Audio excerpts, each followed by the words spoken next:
Hey, everybody, welcome back. Today's topic is important for any growing business. When to expand, identifying the right time to grow your team post tax season. Expansion is a sign of success, but timing is everything. Let's get into how you can make this important decision with confidence. But before we get into this awesome topic, let me introduce myself. So, my name is Shane Harris, and around here on these social media streets, I'm also referred to as Shane the Negotiator. And I help coaches, consultants, and service providers who are overwhelmed and lack guidance to achieve true financial freedom. And I do that by providing expert tax and coaching services. So let's get into the topic today: when to expand, identifying the right time to grow your team post tax season. That is after tax season is done, which tax season will be done in next week. Next week, the 15th is the end of tax season. That is the deadline to file your taxes, and that's why we're having this conversation. So let's get on into the topic. So understanding the signs of readiness. So first, you want to recognize the signs that it's time to expand your team. This is going to be important for you. Are you turning down work because you're at capacity? Is your current team overwhelmed? Are you overwhelmed if you don't have a team as yet? These are clear indicators that more hands on deck could benefit your business. Next, you want to analyze your financial health, because we can't just jump into hiring folks without knowing if you can actually afford to do so. So after tax season, you have a fresh overview of your financial health. This is the perfect time to analyze whether you can afford to even hire anyone. You want to look at your profit margins. You want to look at your cash flow, and you want to look at your projected growth. Ensuring that expanding your team is a sustainable decision that won't jeopardize your financial stability. I'll say that again because I botched that up.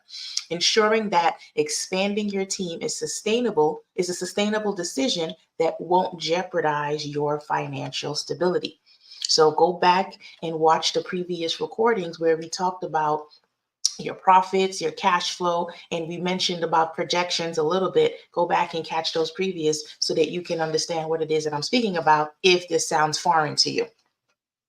Next, you want to be evaluating your business needs and your goals. What is the goals for your business, and what are the needs? So consider your business goals and the skills gap in your current team, or even within yourself, because you may not have any team members as yet. You might be just you, yourself, and you doing everything in your business, and now it's time to evaluate whether you need a team or not. Or you may have a team in place, but you need others to add on to help you grow in your business. So hiring should be strategic, aiming at filling specific needs that align with your long-term objectives. So whether it's bringing in new expertise or increasing your capacity to take on more business, each new hire should bring you closer to your goals. So oftentimes, I hear people you hire people, and you don't have a plan in place. You're just hiring to hire because you have the funds available or because you need help. But even when you need help, you still have to have a plan in place. You can't just hire people and not have a plan for what you're going to do with them when they arrive. So I know one of the mistakes that I made, that I spoke in my masterclass, whenever I had the masterclass that I was doing last year, which I'll be resuming them in a couple of weeks. One of the mistakes that I know that I made was hiring when it was too soon. Well, it wasn't quite too soon. It was the right time to hire. However, I was still learning a lot of things in my business. This was a year after I started my business. I decided to hire. So it was the right time financially. However, it wasn't the right time because I was still learning things in the business that I didn't quite know how to explain to my team members as yet. So the mistake I made was hiring them, and I cannot communicate what is it that I needed in my business because I didn't quite know everything as yet. I was still learning. So if I can't articulate to my team what it is that I need, hiring them is going to be useless because they're going to be looking at me for guidance, or they're going to be looking at you for guidance, and you're not going to be able to give them this guidance because you don't know what it is that you need. Okay.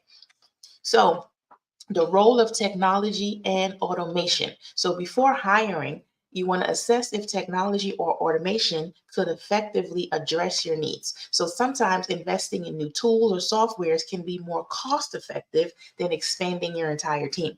However, if personal touch and creativity are what you need, then new members is going to be the way to go. So I'm going to give another example of that with my own business and also with some of my business owners that I work with. So I know one of the automations that I have implemented was Asana.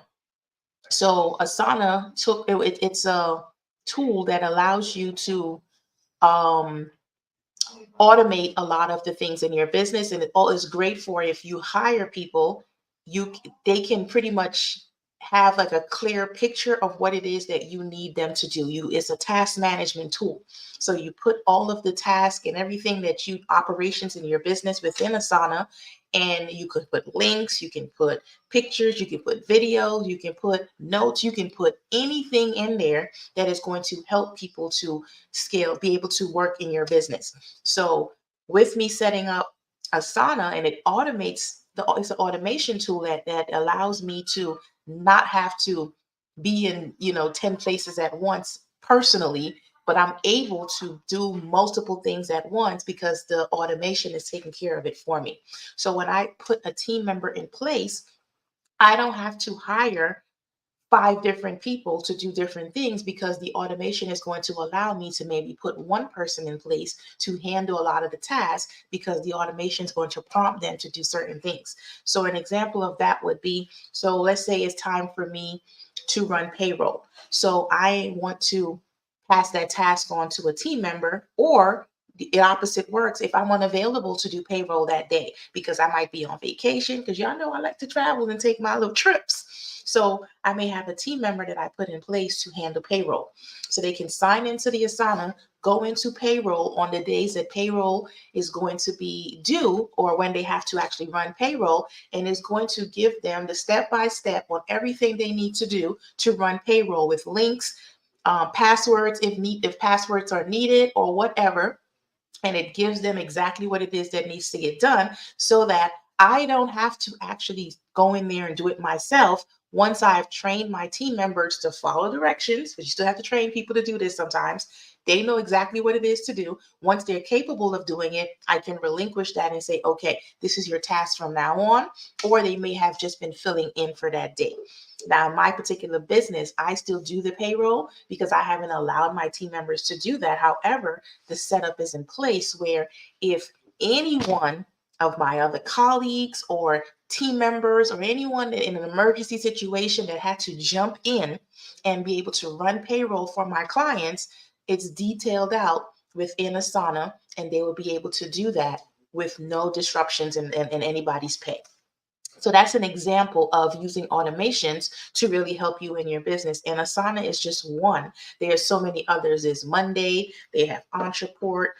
There's so many. I know it's ClickUp, and I can't even think of any of the others at the moment, but there's so many. I personally liked Asana a little bit better. I've tried some of the other ones, and maybe I just wasn't at the space to receive those at the time when I tried it, but it didn't quite work for me in my business. And I end up going with Asana towards the end of the year, and I actually love it. Now, this is not an advertisement for them. I'm not getting paid to do that. I'm just giving you a tool that I'm using as a part of the automation that helped me not to have to hire as many people, because the automation of Asana is really going to help me to be able to have things in place that I don't have to put someone in to do it. The automation is going to take care of it. Or I can maybe put one person for a job that's for three people. Okay. Now it doesn't mean that I don't have other team members, because that software or that tool is not going to be able to do everything in my business. I still have some areas in my business that cannot be automated, and I have team members in place to take care of some of those things. Okay, so let's go on to planning for recruitment and training. So expanding your team involves more than just hiring. It includes onboarding and training. So you want to ensure that you have the resources and the time to integrate new employees into your team properly. This success and productivity, depending on depends on the well-structured onboarding process. So another mistake that I know that I had made when I started hiring people was initially the onboarding wasn't as smooth. I had some things set in place. Like I had one of my employees at the time, my administrative assistant, she was the one mainly doing a lot of the hiring because my patience and my temperament wasn't set up at the time to be able to deal with that. And that's a task that I didn't want to have to do. I was knee deep in my tax and accounting business. It was a lot going on in 2020 and 2021.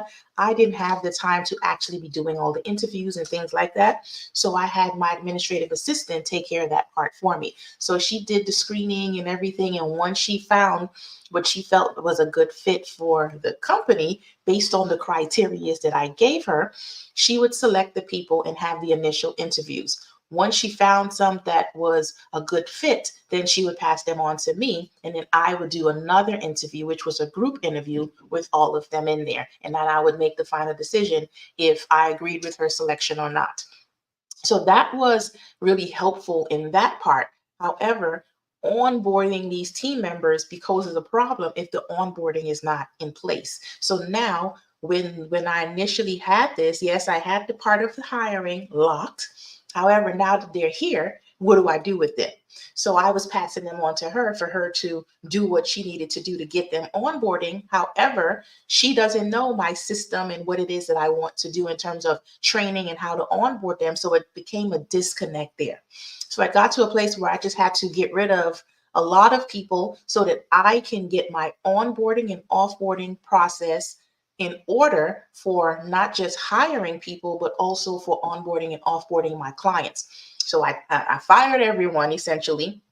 And I went back in and I started doing training videos and recordings, and I had PowerPoints and links and videos and everything that I had so that they can be onboarded over a few days by watching certain training videos. And then they had to click off or check off boxes when it was done. And it was a big thing. And if you want more details on that, I do have a coaching program where I can help you be able to put some of these things in place.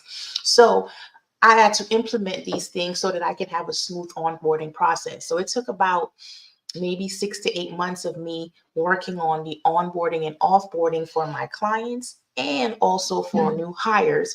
And then my administrative assistant, I ended up hiring her back at the time because I had everything in place.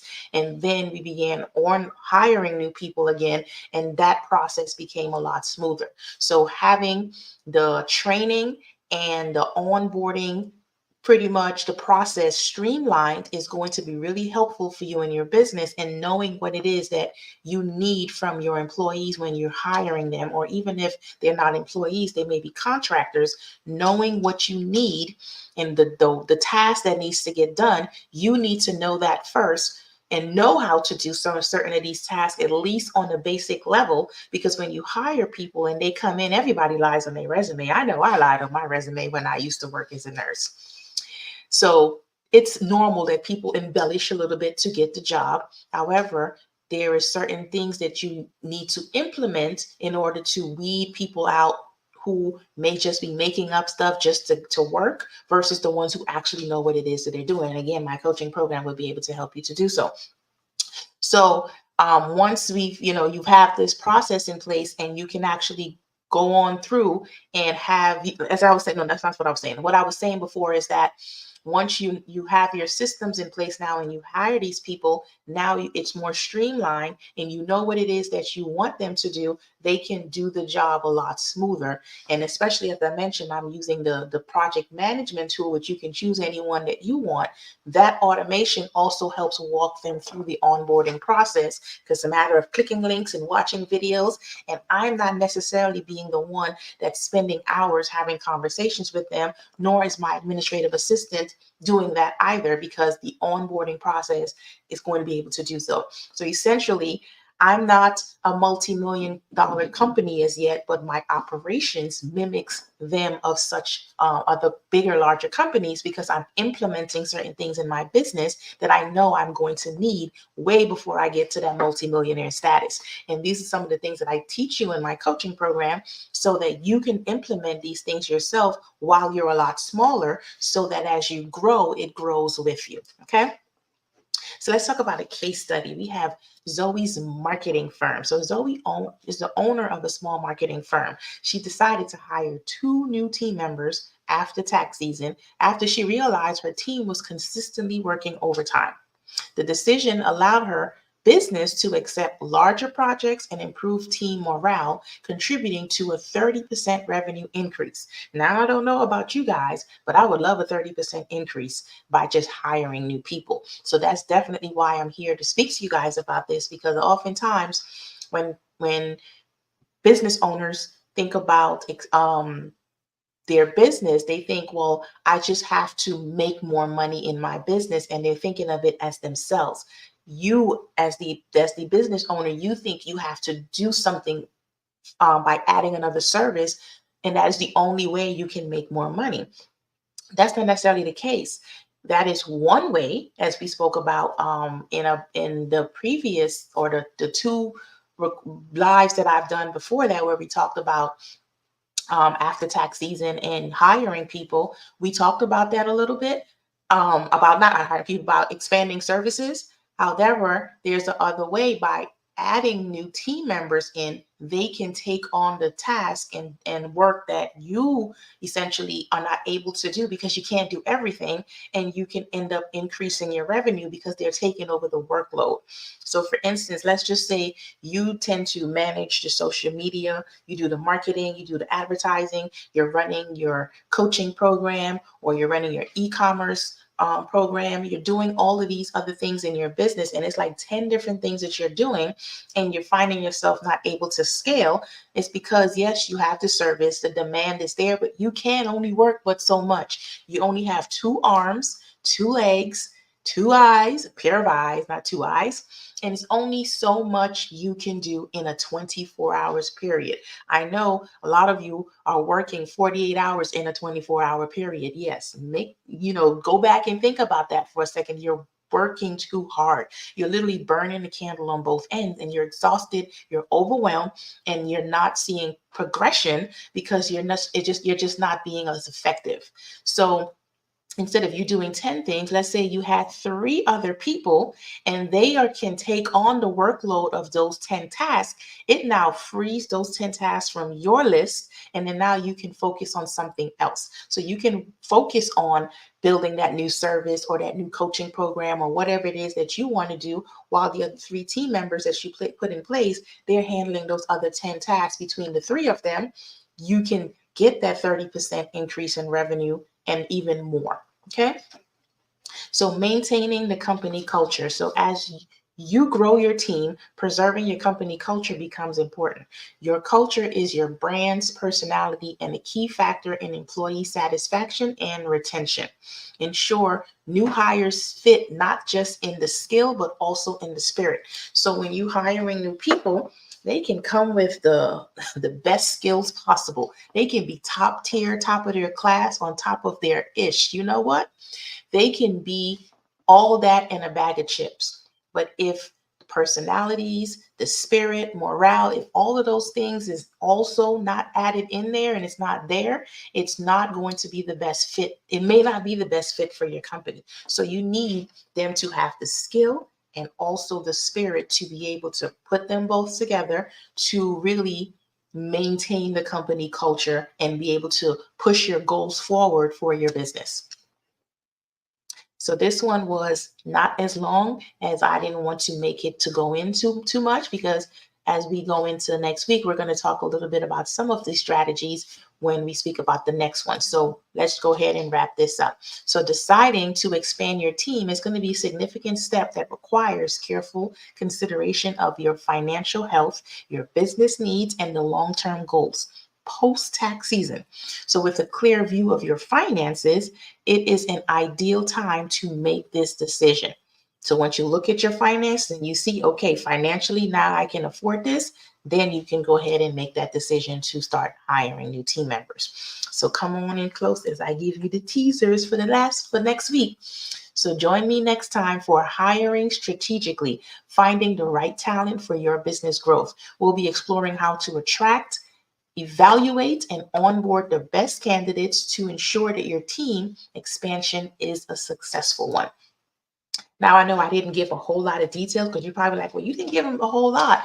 I gave you enough to get you going. However, if you need more insights or you need more in-depth detail, reach out to me, as you can join my coaching program, and then you'll be able to get assistance with this. So in closing, thank you for tuning in. If you're contemplating growing your team and found this guide helpful, please like, share, subscribe. Remember, expanding your team is about building the future of your business. And I'm here going to drop the link here. That's going to be my SocioTap link, which is sociatap.com/SD negotiator. And it's there scrolling across the bottom of the screen there. That is the link if you need coaching assistance. Now it has my tax and accounting appointment slots on there. So if you still have not filed your taxes as yet, there's still time. However, at this late stage in the game, you're likely going to get an automatic extension to give me time to prepare your taxes without you receiving any penalties for not filing on time. Now, me doing an extension does not mean if you owe taxes, you can't pay them. You still have to pay what is owed by the 15th of April. But at least it'll give you time to gather your documents and file if you need assistance. So go ahead and click that link and click on tax and accounting appointments and schedule a 15-minute chat so that we can get you and you're filing your taxes. For everyone else, or even if you still need for yourself also, there's another link that says coaching. You can click that link and schedule a 15-minute, I think it's a 15 or 30-minute discovery where we can talk about what it is that you need for your business, and I'll be able to assist you with that and talk about the coaching program to help you. So thank you again, as I said, for joining in. Like, share, and subscribe. If you are not over here on the YouTube family, come on over here and see us, because most of the lives and videos are being placed on YouTube, not on the other social media platforms. So if you want to get almost everything, come on over here and join the YouTube family and subscribe to the channel. So until I come back with the next topic, I hope you guys have a great and wonderful day, and I'll see you soon. Peace.